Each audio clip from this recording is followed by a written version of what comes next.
Welcome, here I've got TCL 20 Pro 5G and I'm gonna show you how to record the slow motion video at this device.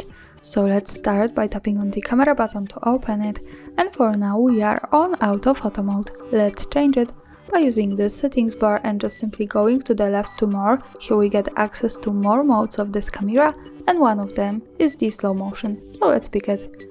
Here we are. Now we can start recording this kind of video by tapping on this big button at the center, the shutter. We can also move to the right corner to change the speed of our slow motion. We are on 8, one tap to go to 4 and another tap to go back to 8. So for example, let's stay here to show you how it works and let me start recording.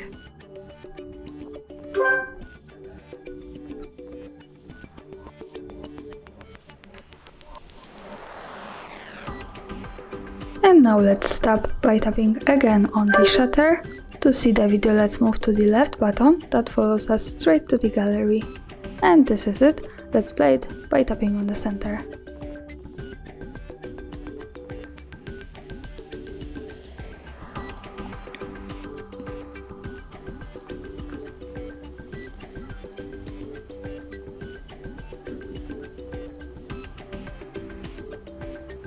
And this is how the slow motion video looks like at this device with speed 8. Thanks for watching, subscribe our channel and leave the thumbs up.